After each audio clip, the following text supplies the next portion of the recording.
that problem where we all walk into a store and we can't find our size, like that is the problem that I want to solve in the world.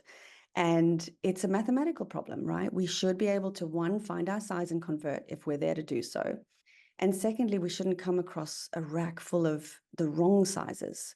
So when I see retailers really improve their accuracy just by getting the recommendations on size ratios, it's making a huge impact for their business.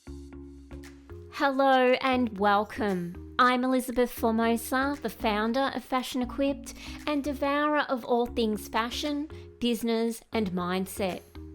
In this podcast, I'm speaking with thought leaders, change makers and entrepreneurs about the business side of fashion and everything in between. Fashion Business Mindset is your front row seat to real stories from designers, brands, entrepreneurs, makers and mentors.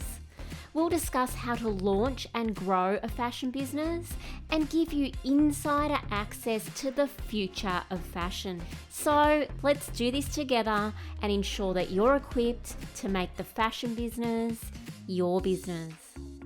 Welcome back to Fashion Business Mindset.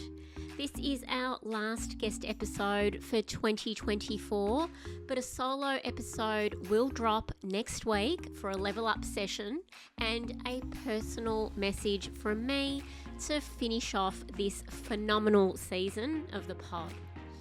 Today, I am thrilled to be joined by Michaela Wessels, CEO and co-founder of Style Arcade. Style Arcade is revolutionising the retail and e-commerce space with its cutting-edge platform, empowering fashion brands to make data-driven decisions. Michaela is a retail and e-commerce veteran with over 15 years of experience in merchandise buying, planning and consulting. Michaela's trailblazing work ethic and entrepreneurship has seen Australia's biggest brands replace their spreadsheets with intelligent fashion analytics and digital range planning from Style Arcade. Michaela's background in finance formed the foundation of entering into over a decade of global retail experience, including formative roles at Truworths, Lacoste and The Iconic. Michaela founded Style Arcade in 2018. It's an all-in-one, AI-powered merchandise buying and planning platform, providing intelligent merchandising recommendations to some of the world's biggest brands and retailers. Backed by Acadian Software, Style Arcade has grown in excess of 200% annually since inception and has garnered the trust of over 6,000 global users.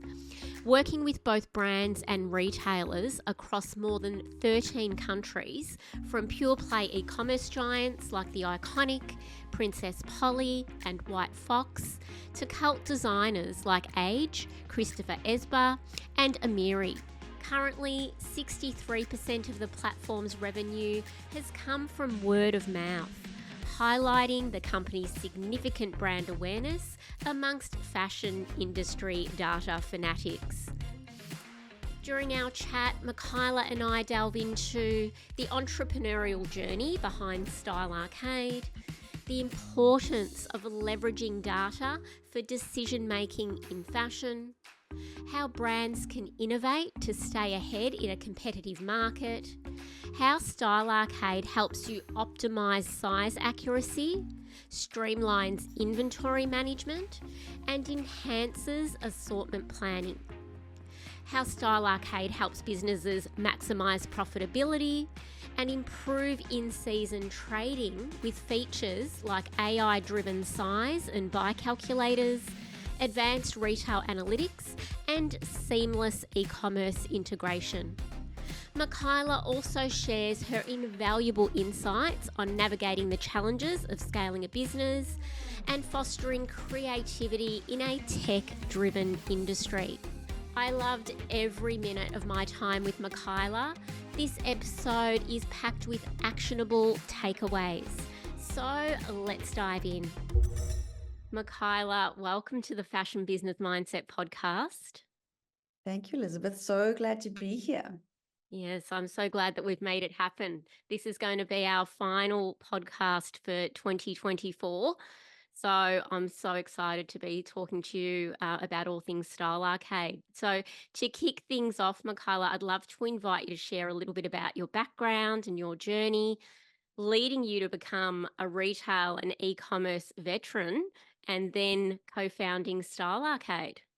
You're kind. Thank you. Well, I'm excited to end the year with a bang if this is the last podcast. Very privileged to be on it. So thank you for having me. Yeah, I guess, Elizabeth, background on myself. I grew up in South Africa. So, as you can probably tell by the accent, and it's an entrepreneurial country. So I think that's probably where I got the spark. I came out of a finance degree and I went to work for one of South Africa's largest department stores. They're called Truworths. They have 700 stores across Africa, and it was just like the Swiss clock of retail. I thought, could it be any more well operated? I was so impressed. So I kind of learned the ropes there. And then, yeah, made my way to beautiful Sydney at age 26. And I just realized that there was so much innovation to happen in retail. I think especially when it dawned on me that I was like, so I'd moved from Truworths into other brands and retailers. And I was like, wait, I have to wait, I am the system. There's no systems here. Where are they? So it was a bit of a shock, arriving. But as you probably know, like I think that's kind of the world we live in retail. It's like there are no systems to support us. So I was just buried under spreadsheets, which was the catalyst for developing Style Arcade. Wow. So, from a pain point, you've created an entire business that is helping so many brands across the globe at the moment. So, as CEO and co founder of Style Arcade, Michaela, what does a day in the life of your responsibilities and priorities look like today? Oh my goodness. Well, firstly, Elizabeth, I hadn't imagined I'd be a tech co-founder. Let's Let's be realistic. So my day is very different to how I'd planned it before. Yeah. But now living in New York, which is pretty exciting, everything 0 to 100 in one day. My day kicks off with a 7 a.m. call with our CTO, Tristan, which is actually one of the highlights of the day, to be honest, even though it's pretty early. And then, so we do that for about an hour, and then I go and source myself a good coffee in New York City, which, believe it or not, is pretty hard coming from Sydney to adapt to the coffee here. Yeah, then head off into the office in Soho, where the team are. I've got marketing, we've got brand success here in New York, and then we usually kick off the day with like product meetings on design, which is always super fun because designing new software products, you wouldn't believe it's a very creative process, and that's just kind of where my heart's at. So I love to spend a lot of time in the product design work. Mm. And then, yes, of course, calls going to all hours of the evening, crossing over with Australia, but got such a great team. It's almost like you can find the energy when you're dealing with people that we work with. Amazing. So, Maybe we can touch on who's on the team. So, you've been based in the US for 18 months now. mhm. So, you're taking Style Arcade global. What does the team look like between Australia, the US, and are you located anywhere else in the world? So yeah, between Sydney is really the hub of product and operations, and then we've got, customer service agents across the globe covering all time zones 24/7 now. We've got marketing and sales teams out of the US and Australia.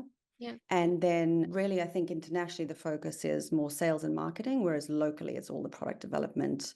It's where the hub is. Starlocade started in Australia. So Yeah. the large majority of our customer base still is there, and we get so much good feedback from them on what to build next. So that's where product lives.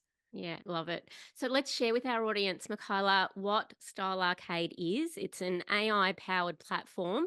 It's got a differentiation to other fashion software options in the industry. So, what is Style Arcade? What does it do? And how are brands using it as such a valuable asset in their businesses? So, Elizabeth, I guess the most important thing Style Arcade does is help the buyers and planners out there know exactly how much to buy. That's our sole purpose, is how much to order of every product in every size for every store. Because if we get that right, everything just falls into place. So we use AI and algorithms to drive that. We connect to all of their systems, anything that holds product data, pull that all together, and then we run intelligence across that and help make recommendations on what to purchase using the kind of the best practice methodologies that we've all brought to the, and when you said, who's behind the team, everyone's from retail. So the people who develop the algorithms and think about the logic on how we do these quantifications are all from ex-buying and planning backgrounds. Yeah, I love it. Such a powerful tool. And as you said, it's certainly moving businesses on from the multiple spreadsheets that they would have running in the background. When you get to a certain size of business, it's just not viable to be running a Sustainable, business yeah. in that manner. And we'll talk about a little bit later, when a business would be ready to adopt Style Arcade. But let's talk about maybe some of the profound transformations that you've seen occur with some of the brands that have really embraced Style Arcade and they're using it to an optimal level within their business. I'm sure you've got so many case studies, but if there are any that come to mind, we'd love to share with our Yeah. audience. So many stories, so many Yeah. stories. But I guess if we think about the spreadsheets, right, Elizabeth, one cool story that comes to mind is we were working with a team who had 9 departments and 55 spreadsheets. And they were all looking at us going, you're never going to get us off these spreadsheets. And within a week, everyone was off those spreadsheets. They had ditched all 55 spreadsheets and they were operating digitally. It was amazing, amazing to see. And the great thing was they didn't have to be too open to the change. It was just our software needs to be good enough that people don't feel like they have to adapt to it, right? It should adapt to them. But I guess the most impressive things that I have seen brands and retailers perform with Style Arcade, gosh, everywhere from improving their sizing accuracy, it's one of my favorite things, but a topic that everyone thinks is very boring to talk about. But so Elizabeth, that problem where we all walk into a store and we can't find our size, like that is the problem that I want to solve in the world. And it's a mathematical problem, right? We should be able to, one, find our size and convert if we're there to do so. And secondly, we shouldn't come across a rack full of the wrong sizes. So when I see retailers really improve their accuracy just by getting the recommendations on size ratios, it's making a huge impact for their business. I can share actually, I caught up with the team early this year and I said, I know we're making like a big impact for these brands, but how much, right? Yeah. And so the team was like, well, we could take a few months to analyze the data and see. So I was like, yes, we will do that. And so we did a benchmark study and we analyzed $12 billion worth of sales revenue. Now that's across the 120 brands and retailers we work with. Yeah. And we had a look, how do they perform in the first 6, 12, and 24 months on Style Arcade? And let's just look at probably the 2 most important levers, the sales growth and the profitability, like how they're improving their profit margin. And I didn't know what was going to come out of this result at all. And just take a guess if you think, what is the average annual growth rate of Style Arcade brands or brands on Style Arcade? If you think that global fashion roughly grows 3% per annum, maybe e-commerce fashion's around 9% per annum, and then fast fashion is averaging 21% per year. The Style Arcade average annual growth rate for all the brands within our portfolio is what? You take a guess. Oh, you want me to take a guess? Okay. 10%? That's good, right? 10% is really good. It's really good. It's 44, Elizabeth. It's Wow. 44. That's analyzing all brands that have been on our platform 2 years and what they've averaged over those years since joining Style Arcade. It's incredible. So I said to the team, okay, take out the outliers, take out the big guys. What happens to the number? And it still remains around that mark. And I was like, this is crazy. Have we just signed fast-growing brands? That's not possible.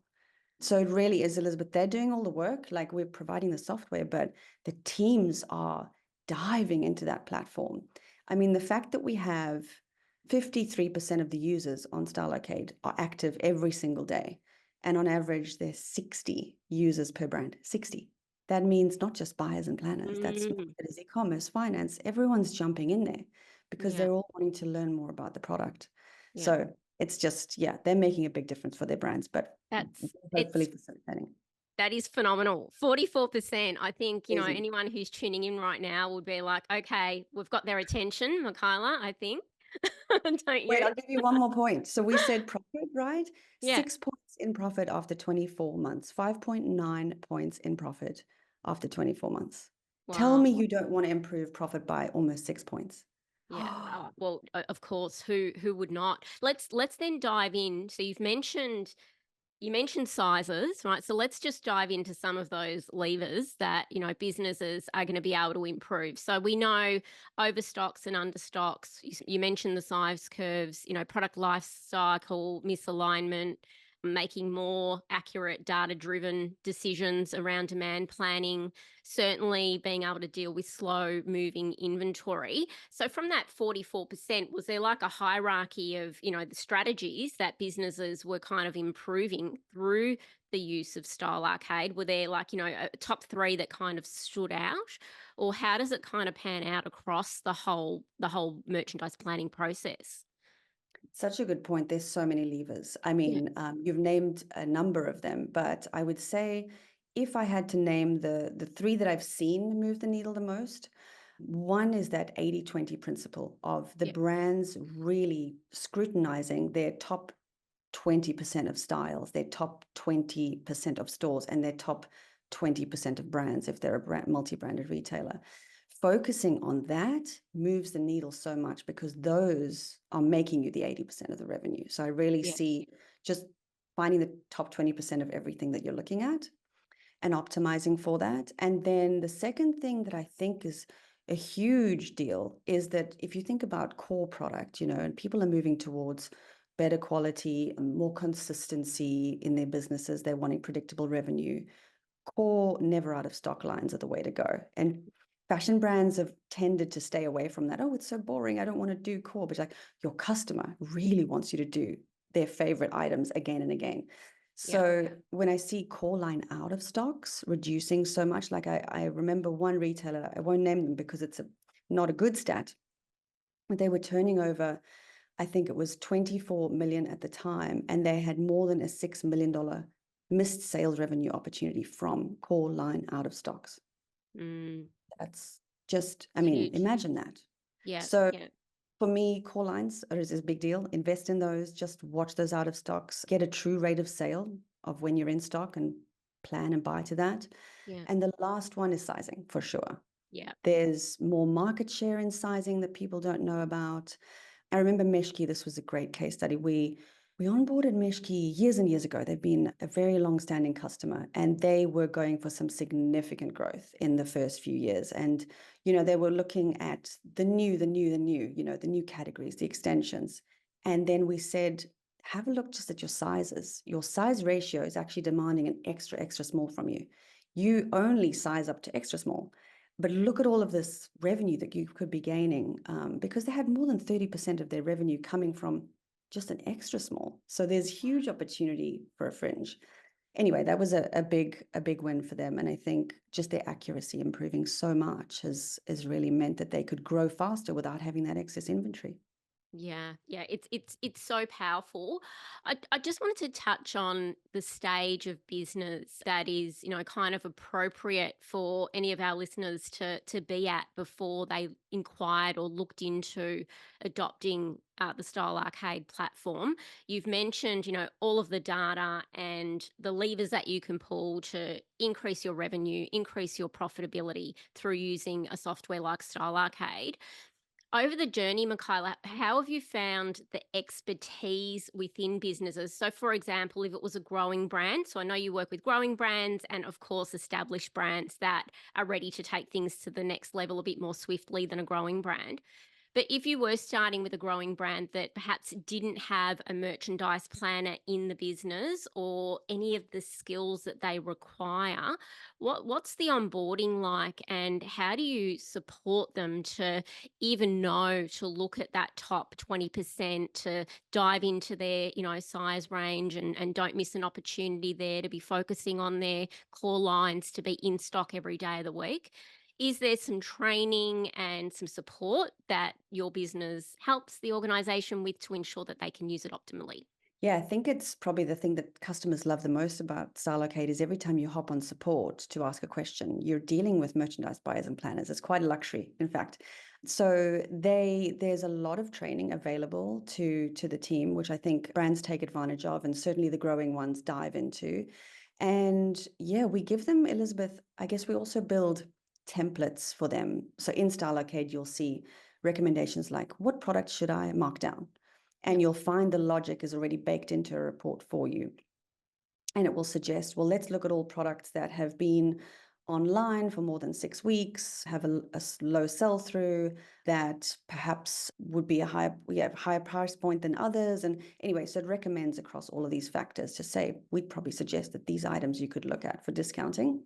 And likewise for reorder, when is the product going to run out of stock? Tell me, and so that I can think about reordering it, and then tell me how much to, and then tell me by size.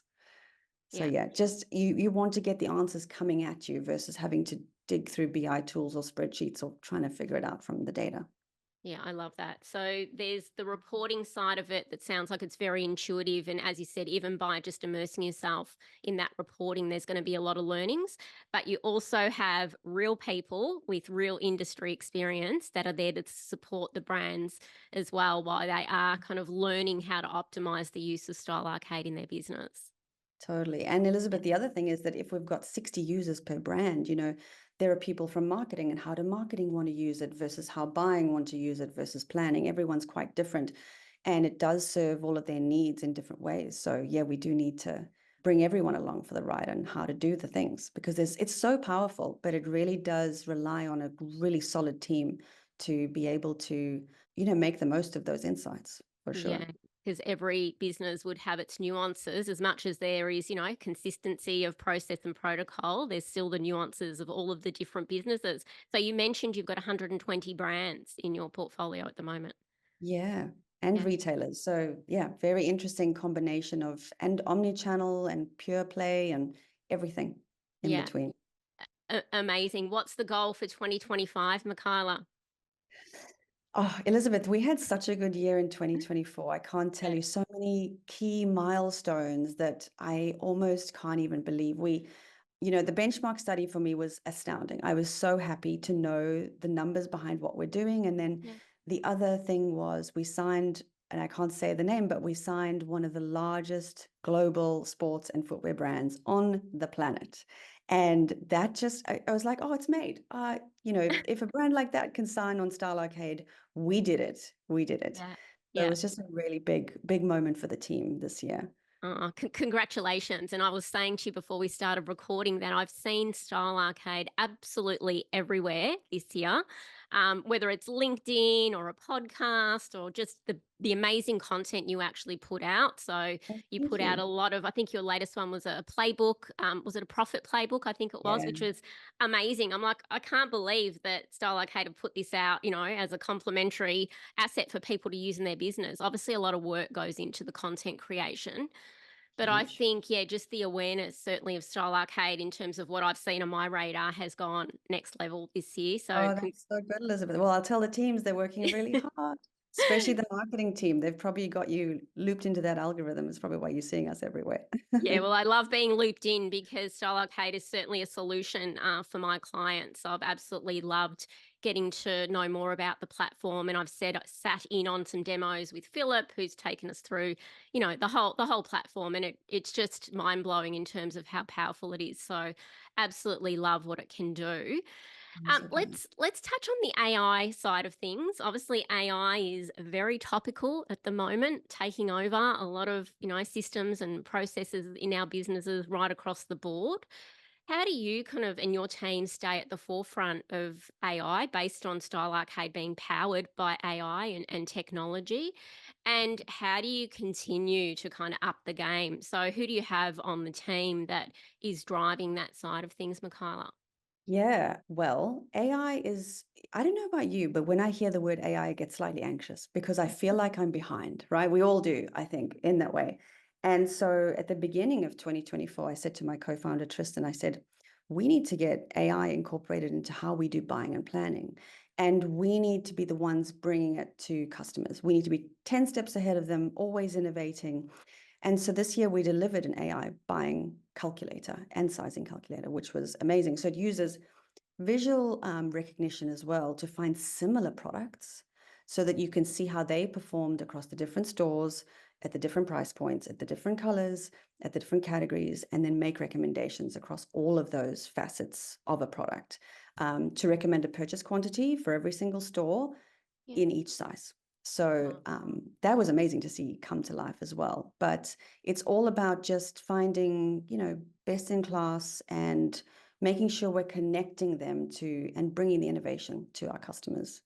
Yeah, absolutely love it. Yeah, I do get a little bit, my heart does start beating a little bit when I hear about AI, because I there's know. so much coming at us. And I don't know about you, but I am kind of all over TikTok.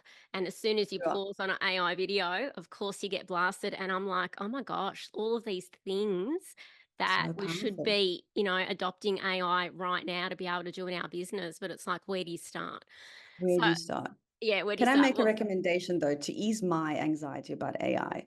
I figure the best AI will start to come to you through word of mouth. So don't go panicking to go and searching for a million AI tools. You will watch, someone will tell you exactly what you need to use. And I spend so much time in ChatGPT and all yeah, sorts of other tools. Just dabble around. If it's for you, it's for you. And if it's not, then move on to something else. It's going to be a yeah. lot of options. Yeah, I'm the same. It has been kind of organic the way that it's kind of integrated into my life and business to date. But yeah, there's so much opportunity. I just think, what's our life and business is going to look like in 12 months' time. It's just kind of sneaking in, just, it's kind of there running in the background, and we're probably using it without even knowing it on certain, Yes. with I certain know things. we can stop labeling it now, Yes. AI. We don't have to use the word. It's everywhere. That's right, exactly. So, Michaela, let's talk about any noteworthy shifts that you've observed, in the last 12 months around fashion retail and e-commerce that you and your team are observing that perhaps we haven't talked about yet. And if there are significant shifts and changes that you have identified, how is Style Arcade going to adopt and work, I guess, with these changes in the future? Yeah. In terms of what we've seen, Elizabeth, there's been kind of like quite a grounding year, I would say, where retailers are we're thinking a bit back to basics, like what really matters, what should we focus on? We try and do everything. We try and reach out for all the new, the latest and greatest. And I think we're kind of coming home to say, like, what is the DNA of our brand? What are the things we do really well? Why don't we double down on those? Why don't we put a focus on profitability? Why don't we focus on efficiency while still innovating for our customers? So I appreciate that sentiment wholeheartedly because it's just a more sustainable mental mindset shift, I think, that we've seen the retailers make. And it means that they are more conscious of their impact on overbuying, all sorts of things. They're just really being a lot more conscious and mindful of all the decisions around their brands, which I just love. And so for Style Arcade, we're trying to support that in bringing all the information that they would need to support all of the decision making around products, be that sustainability, be that, different brand positioning. Just wherever product information lives, Style Arcade will be bringing it to them. So that's kind of how we keep ahead is we see ourselves as a product data platform connecting to anything that's important around product.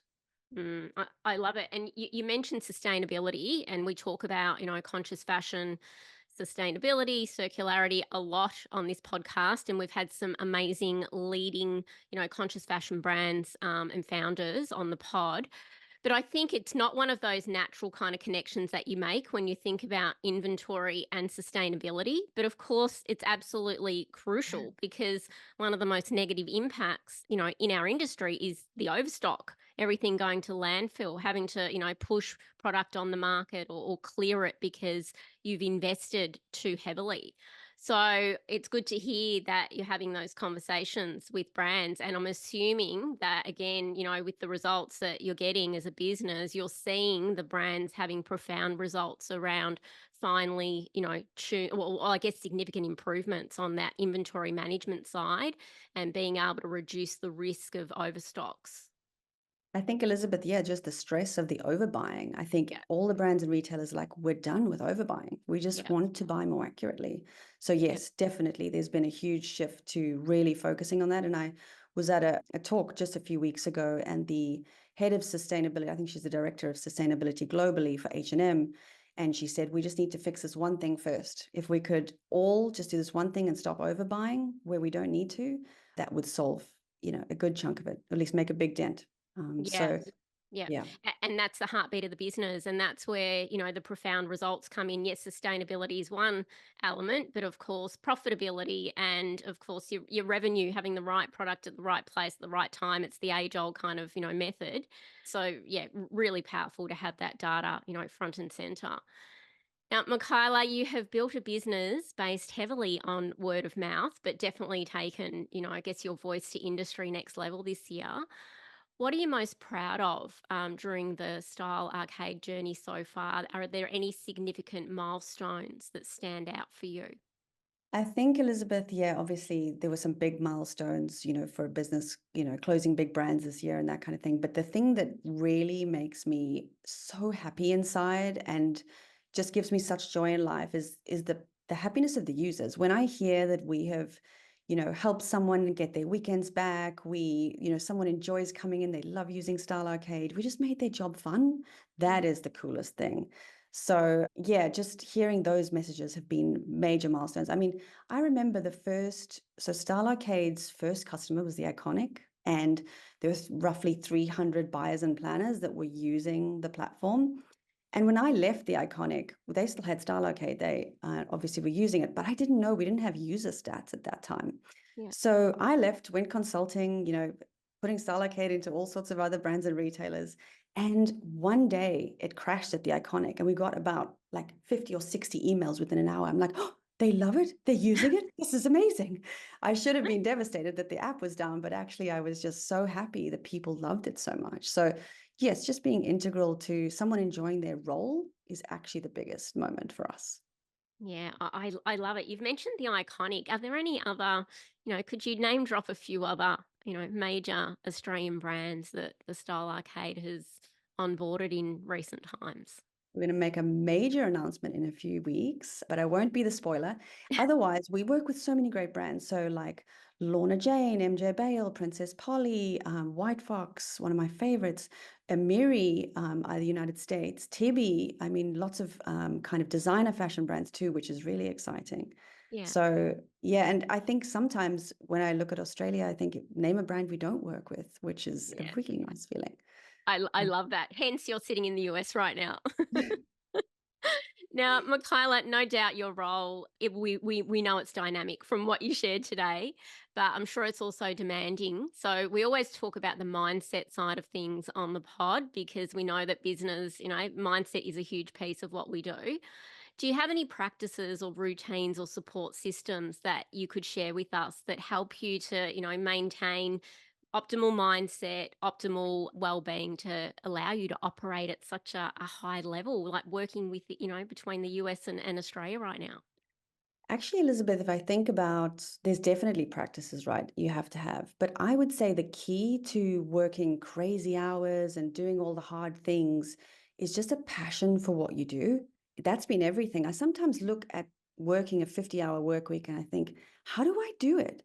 But I'm just so energized. It's almost like you find more energy and need less sleep or something. Anyway, but that's so passion is the driver, Yeah. but certainly routines around physical well-being, mindset.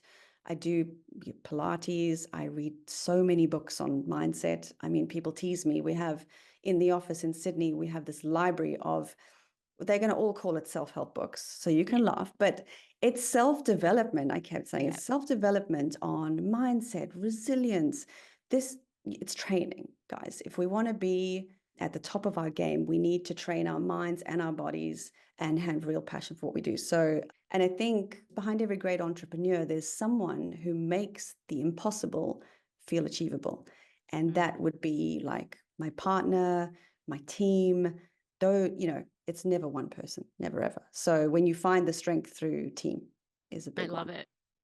I love that making, yeah, I just think that's a really profound kind of message for our audience. You'll So know thank too. you. Who's behind you, Elizabeth? Tell Yeah, I us. know. Yeah. None of us can do any of this on our own. It's definitely, it takes the collective to do all the wonderful things that we do in business. So I absolutely love that ethos. Now, Michaela, what excites you most about the future of retail technology and where do you see Style Arcade heading in the next few years? Wow. What excites me the most? It's the innovation for sure. Yeah. I was listening just to a few designers here in New York City talking about how AI is helping them, and you would think that they would all be like, no AI for design. But they're saying that it just helps them ideate more extensively. It helps them go wider. It helps them get better products for their customers, and they're able to do that faster. So they're pretty excited about like pushing the boundaries of fashion and innovation and design, and the thing we don't need to name anymore because AI is just everywhere. But yeah, AI. But I think, Elizabeth, for me, I am excited for just like maybe it's an ethos change where retailers and brands will collaborate more than they compete. I look forward to being a part of the change, actually, for where brands and retailers share more information with each other. They collaborate more. We're already seeing it in, collaborative designs and really exciting launches of products between different brands. But I think if we start to share information more and collaborate more, we would have more powerful and more sustainable businesses together. So that's what I hope to help unlock for brands and retailers into the future. I absolutely love that. The collaboration over competition. And I've got to say, I think in the last few years, I've just seen that kind of come to life more than I ever have in my over 20 plus years, in the fashion, retail, and wholesale space. Even from, transparency across sharing supply chains. And as you said, sharing collective knowledge. It has just been quite a profound shift. So I couldn't agree more. I absolutely love that. Now, Michaela, yourself and your team put just some amazing information out freely to the industry. I know that I've sat in on a few webinars that Style Arcade Yeah. has hosted, like educational webinars where you've interviewed, or your team has interviewed brands that, have been working with Style Arcade for a long time. And they're always so insightful. So, what should our audience be looking out for in terms of the information that you put out, and where can they find it? Where should they be following you? So follow us on LinkedIn for sure. Everything goes on there, and also on stylearcade.com. So all of the articles go there, all the downloadables. We're releasing some really cool kind of cheat sheets, playbooks, you name it, on how to get ahead in retail. You'll be seeing it coming through. And so all of those are released to the followers on LinkedIn and also Facebook and Instagram. Yeah, absolutely love it. Definitely follow Style Arcade, everyone, because the information that you're putting out, Michaela, and your team is absolute gold.